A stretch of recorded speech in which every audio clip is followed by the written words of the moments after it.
Hello friends, स्वागत है आप सभी का मेरे YouTube channel SV coaching classes पर। और जैसा कि मैंने आपसे डिस्कशन कर लिया था पिछले वीडियो में सैलिसिलिक एसिड, है ना। तो salicylic acid methods of preparation and it's chemical properties, तो इन सभी बातों का डिस्कशन वहां पर कर लिया था। उसके बाद जो आपका एसिड डेरिवेटिव्स होता है, यानी अम्लों के जो व्युत्पन्न, और कौन से अम्ल, तो कार्बनिक अम्लों के व्युत्पन्न दिया गया था। उसमें पहला एसिड मैंने आपको बता दिया था, सैलिसिलिक अम्ल जो था। उसके बाद जो अगला कंपाउंड इसमें आता है वो आपका होता है एसिटोफिनोन। ठीक, बेंजोफिनोन भी आता है, लेकिन बेंजोफिनोन वगैरह उतना इंपॉर्टेंट नहीं होता है। बस अधिकतम सीमा यहां तक है कि एसिटोफिनोन तक आपसे पूछ लिया जाता है। ठीक, तो आज हमें देखना है एसिटोफिनोन के बारे में, है ना।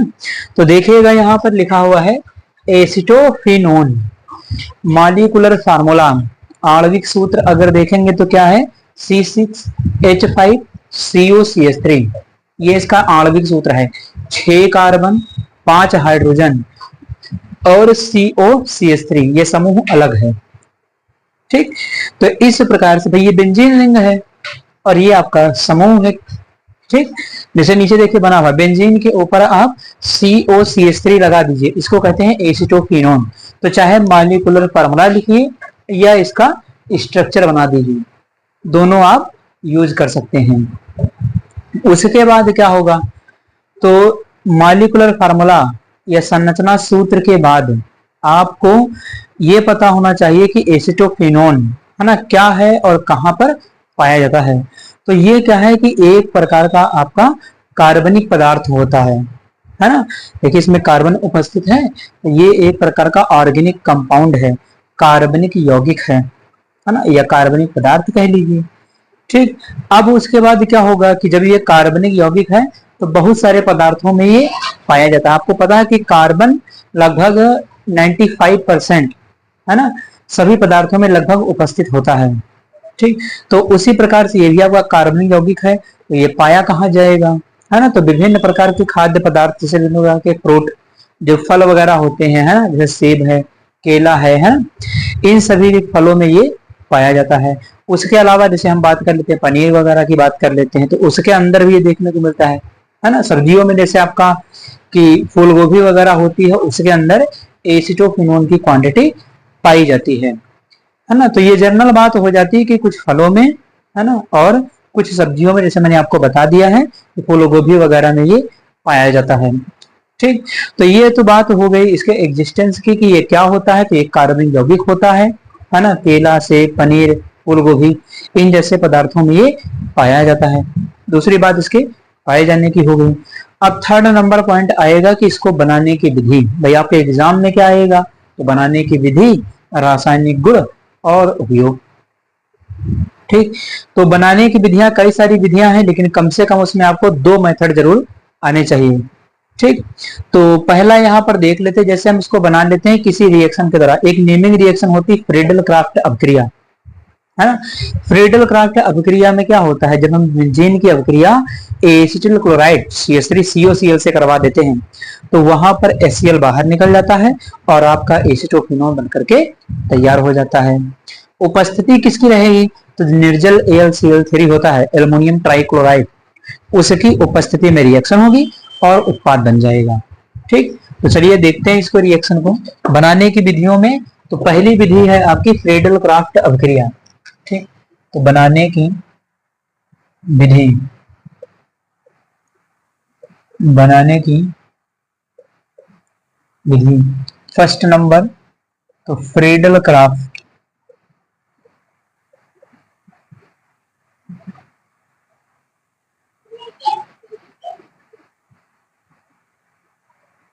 ठीक, तो ये है आपका फ्रीडल क्राफ्ट अभिक्रिया। अब इसमें क्या होगा, फ्रीडल क्राफ्ट मैंने अभी बताया, जब बेंजीन की रिएक्शन एसिटिल क्लोराइड CH3COCl से हो जाएगी और एसिटोफिनोन बन जाएगा, HCl आपका बाहर निकल जाएगा। तो चलिए बना लेते हैं इसको, यहां पर ले लेते बेंजीन को। ठीक, ये आपका बेंजीन हो गया। और इसमें जहां से हाइड्रोजन, आप इस समूह को कहीं भी लगा सकते हैं, जैसे COCH3 है, कोई जरूरी नहीं कि यहीं लगाया जाए। अगर ये अकेला समूह है तो आप इसको किसी भी पोजीशन पर लगा सकते हैं, वो आपका एसिटोफिनोन ही कहलाएगा। ऊपर इसलिए लगाया जाता है ताकि देखने में थोड़ा सा अच्छा लगे, है ना, इसलिए इसको यहाँ पर ऊपर लगा दिया जाता है, वरना आप इस बेंजीन रिंग में इसको कहीं पर भी लगा सकते हैं। ठीक, तो यहाँ पर लिख दिया H, यानी यहाँ पर H लिख दिया, यहीं से H हटाएंगे और इसको ला करके जोड़ देंगे। एसिटिल क्लोराइड लेना है आपको, CH3 COCl। ठीक, उपस्थिति किसकी, तो निर्जल AlCl3, तो यहाँ पर निर्जल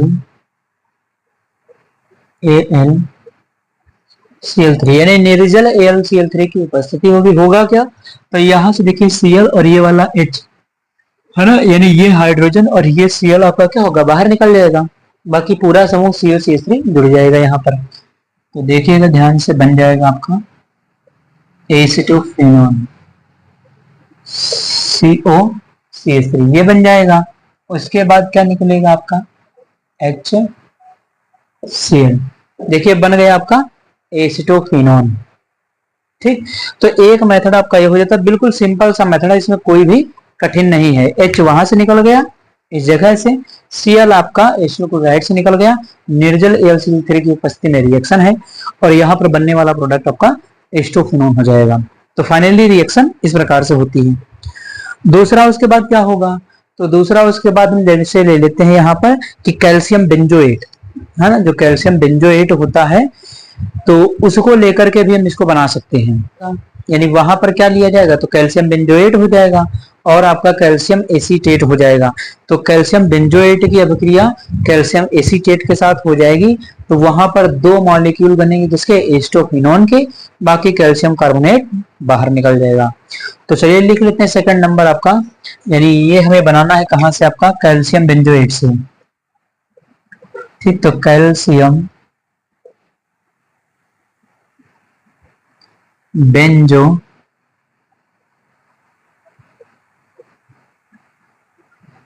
कैल्शियम बेंजोएट से, यानी कैल्शियम बेंजोएट से इसको बनाना है।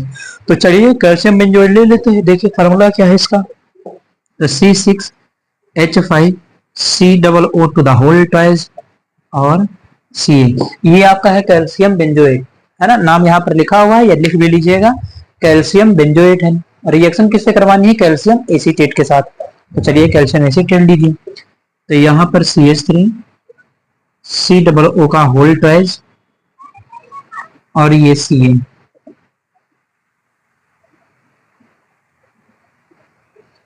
ये हो जाएगा। उसके बाद देखिए कैल्शियम बेंजोएट हो गया, कैल्शियम एसीटेट हो गया, दोनों की रिएक्शन होगी तो बनेगा 2 मोल एसिटोफेनॉन। तो चलिए लिख लेते हैं 2C6H5COCH3। ठीक, तो 2 मोल एसिटोफेनॉन बनेगा और क्या बनेगा, तो 2 मोल कैल्शियम कार्बोनेट बनेगा, तो 2CaCO3, है ना, ये ध्यान रखिएगा, इस तरीके से लिख दें। ठीक है, दोनों अलग अलग हैं, ध्यान रखिएगा। ये आपका एसिटोफेनॉन बनेगा प्लस कैल्शियम कार्बोनेट बनेगा, स्पेस नहीं था उधर तो नीचे लिख दिया है यहाँ पर। ठीक, तो इस प्रकार से आपका कैल्शियम बेंजोएट से और आपका फ्रेडल क्राफ्ट अभिक्रिया के द्वारा एसिटोफेनॉन का निर्माण होता है। ठीक, तो आप इस रिएक्शन का स्क्रीनशॉट ले लीजिए जिसके रासायनिक ग्लो का डिस्कशन मैं आपसे करता हूं।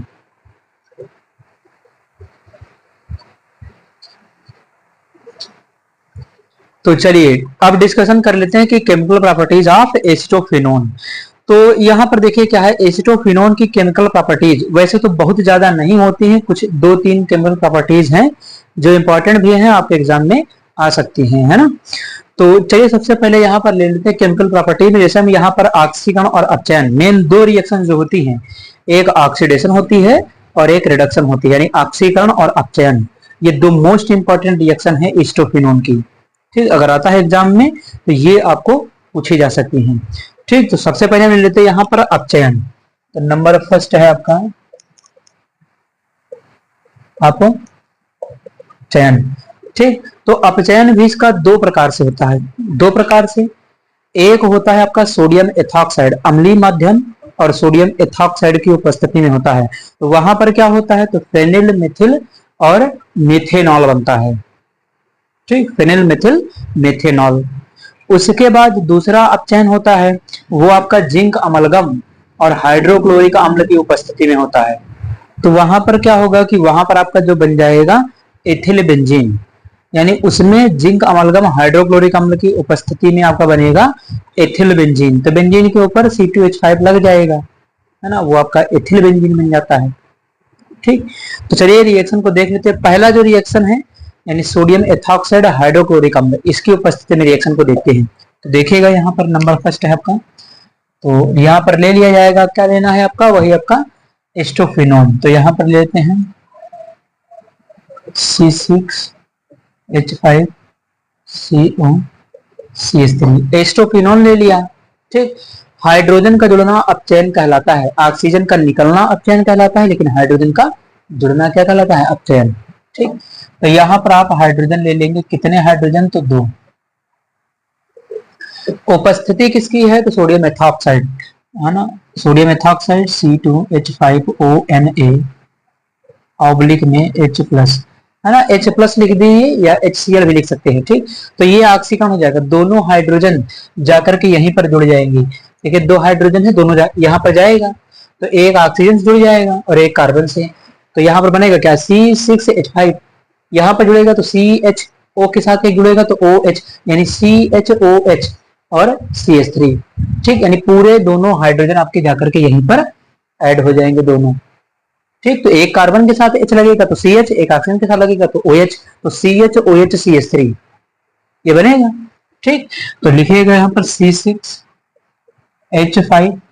ठीक, दोनों हाइड्रोजन, पहला हाइड्रोजन कार्बन जुड़ेगा तो CH, दूसरा ऑक्सीजन से जुड़ेगा तो OH, और ये आपका बाकी CH3 वैसे ही रहेगा।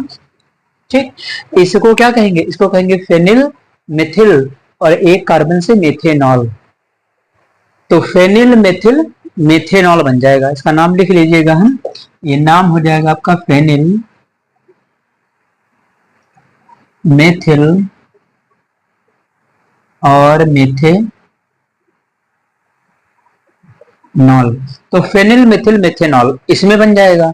दूसरा अपचयन होगा जिंक अमलगम और हाइड्रोक्लोरिक अम्ल। हाइड्रोक्लोरिक अम्ल का मतलब अम्लीय माध्यम में, तो ZnHG और अम्लीय माध्यम में जब वहां पर हो जाएगा तो अभी आपको बताया वहां पर एथिल बेंजीन बन जाएगी। तो चलिए देख लेते हैं इसको।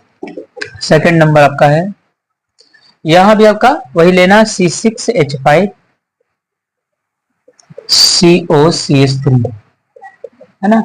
यहां पर हाइड्रोजन की संख्या थोड़ा सा चेंज रहेगी, यहां पर 4 हाइड्रोजन जुड़ते हैं। ठीक, तो 4H+, और रिएक्शन जो होगी आपकी जिंक अमलगम और हाइड्रोक्लोरिक अम्ल यानी ZnHG ऑब्लिक HCl लिख दीजिए या H+ भी लिख सकते हैं ना, कोई दिक्कत नहीं।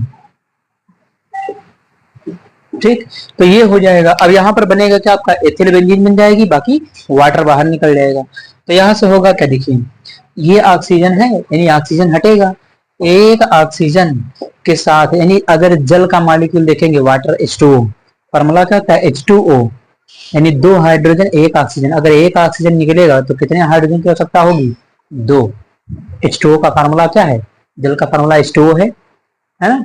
जैसे यहाँ पर देख लीजिए, ये क्या है आपका वाटर है, 1 ऑक्सीजन निकलने के लिए 2 हाइड्रोजन चाहिए, तो यहाँ पर हाइड्रोजन कितने दिया है, 4। तो 2 हाइड्रोजन आपके ऑक्सीजन निकलने के लिए और 2 जुड़ने के लिए इसके अंदर। ठीक, तो यहाँ देखिए C6H5, C से 2 हाइड्रोजन जुड़ेंगे CH2 बनेगा। ठीक, उसके बाद CH3 तो वैसे ही है, तो CH2 CH3 बन जाएगा, यानी C6H5CH2CH3 एथिल बेंजीन हो जाएगा आपका, और बाकी आपका वाटर बाहर निकल जाएगा। ठीक, तो चलिए लिख लेते हैं इसको। यहाँ बनेगा C6 देखिए CH2 CH3, तो ये देखिए C6H5CH2CH3 ये एथिल बेंजीन है। ठीक, और बाहर क्या निकलेगा, तो बाहर निकलेगा आपका वाटर यानी H2O। तो इस प्रकार से वाटर निकल जाएगा, इसका नाम लिख लीजिएगा एथिल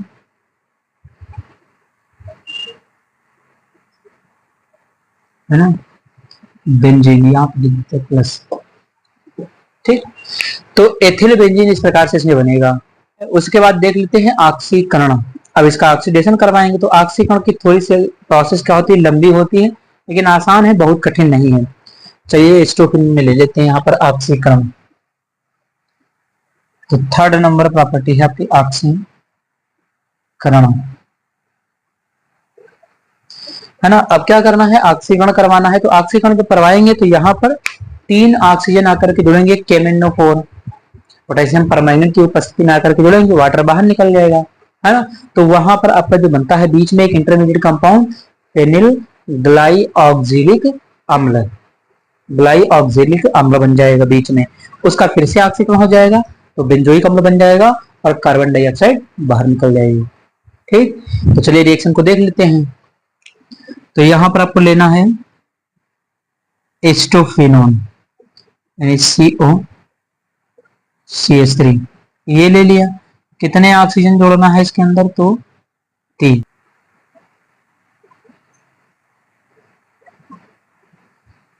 KMnO4 की उपस्थिति में ऑक्सीडेशन होगा एस्टोफिनोन का। ठीक, तो यहाँ पर देखिए हाइड्रोजन कितने हैं, 3 है। एक वाटर मॉलिक्यूल निकलने के लिए कितने हाइड्रोजन चाहिए, 2। तो यहाँ से 2 हाइड्रोजन निकल जाएंगे और बाकी यहाँ के 2 ऑक्सीजन जाकर के यहाँ पर जुड़ जाएंगे, COOH बनेगा। ठीक, चलिए लिख लेते हैं हम। तो यहाँ बना देते हैं इसको, यानी ये तो ऐसे ही रहेगा CO, यहाँ पर चेंज होगा, यहाँ पर क्या होगा COOH। ठीक, ये देखिए बन जाएगा, है ना। अब इसको क्या कहते हैं, इसी का नाम है आपका फेनिल ग्लाइऑक्सैलिक अम्ल। ठीक, तो इसका नाम लिख लीजिएगा फेनिल ग्लाइऑक्सैलिक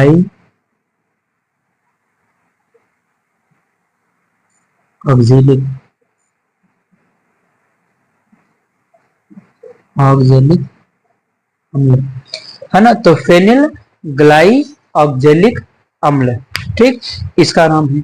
अब इसका फिर से ऑक्सीडेशन हो जाएगा उसी KMnO4 की उपस्थिति में, तो बेंजोइक अम्ल और कार्बन डाइऑक्साइड बनेगी। तो चलिए लिख लेते हैं यहाँ पर, तो फिर से ऑक्सीडेशन करवा देते हैं। अब यहाँ पर कितना ऑक्सीजन ऐड करना है, तो केवल 1। ठीक, केवल 1 ऑक्सीजन ऐड करवाना है और वही आपका रिएजेंट रहेगा KMnO4। ठीक, तो होगा क्या, यहाँ से ये CO2 देख रहे हैं, ये बाहर जाकर के निकल जाएगा, यानी ये निकल जाएगा। ठीक, और यहाँ से एक ऑक्सीजन जाकर के यहाँ जुड़ जाएगा। किसी भी तरीके से समझ सकते हैं, चाहे कहिए कि आप ये वाला जो आपका CO और ये O, CO2 निकल जाएगा, है ना, और ये CO बचा रह जाएगा, ऐसे भी कह सकते हैं। लेकिन ज्यादा सही क्या होगा, ज्यादा सही ये होगा कि ऑक्सीजन का जुड़ना ऑक्सीकरण होता है। ठीक, तो इसलिए इस ऑक्सीजन को यहाँ पर जुड़ना पड़ेगा, इस COO यानी CO2 को बाहर निकलना पड़ेगा। तो ये निकल जाएगा, तो सीधे आपका बन जाएगा COOH और CO2। ठीक, तो ये बन गया बेंजोइक अम्ल और ये कार्बन डाइऑक्साइड, देखिए कर दिया, CO2 निकाल दिया बाहर, ये CO और ये वाला O, तो COOH मिलकर के बेंजोइक अम्ल बन गया, कार्बन डाइऑक्साइड बाहर निकल गई। यहाँ दिखाना चाहे तो वाटर दिखा सकते हैं H2, ये देखिए इस प्रकार से। तो ये हो जाता है आपका एसिटोफिनोन बनाने की विधि और महत्वपूर्ण ऑक्सीकरण और अपचयन, जो आपसे पूछा जा सकता है एग्जाम में, वो मैंने आपको यहाँ पर बता दिया है। तो आप इसका स्क्रीनशॉट ले लीजिए, जिसके उपयोग का डिस्कशन मैं आपसे करता हूं।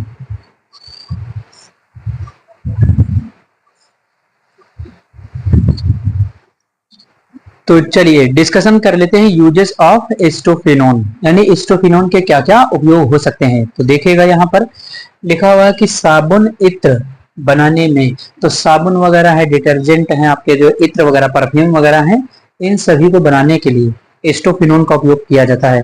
देखिए एस्टोफिनोन क्या है, एस्टोफिनोन में एक विशेष प्रकार की सुगंध होती है ना, इसमें महक होती है, इसलिए इसका उपयोग पदार्थों में सुगंध उत्पन्न करने में किया जाता है। तो सेकंड पॉइंट देखिएगा, लिखा हुआ है सुगंध उत्पन्न करने के लिए, क्योंकि ये सुगंधित पदार्थ होता है ना, इसके अंदर महक होती है, इसलिए इसका उपयोग सुगंधित पदार्थ के रूप में किया जाता है। उसके बाद थर्ड लिखा कि फंगल संक्रमण में, है ना, तो फंगल इन्फेक्शन जिसको हो जाता है तो वहां पर भी एसीटोन को लगाया जा सकता है, उसके इलाज में इसका प्रयोग किया जा सकता है। ठीक, उसके बाद आयोडोफार्म परीक्षण में, तो आयोडोफार्म परीक्षण तो मैंने बहुत बार आपको पढ़ाया है ना, रिएक्शन इसकी भी लिखना चाहे तो लिख सकते हैं, आयोडीन और क्षार से रिएक्शन करवाएंगे तो वहां पर भी आपका आयोडोफार्म बन जाता है।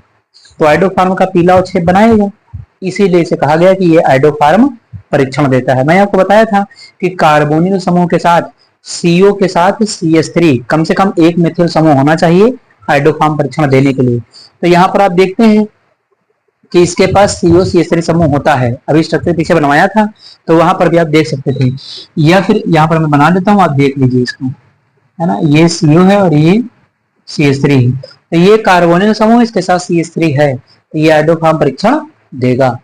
ठीक, उसके बाद अनिद्रा की दवाओं के निर्माण में, तो अनिद्रा बेचैनी वगैरह रहती है, जैसे नींद वगैरह नहीं पड़ती है ना, तो उसके लिए जो दवाएं बनाई जाती है उसमें एसिटोफिनोन का उपयोग किया जाता है। ठीक, तो ये हो गया आज आपका एसिटोफिनोन बनाने की विधि, रासायनिक गुण और उसके उपयोग। तो उम्मीद करता हूं कि आज जो मैंने आपको पढ़ाया है वो समझ में आया हुआ होगा। और अगर चैनल पर नए, चैनल को सब्सक्राइब करें, वीडियो को लाइक करें और शेयर करते रहिए। तो चलिए फिर मिलते हैं अपने नेक्स्ट लेक्चर में। Thanks for watching this video.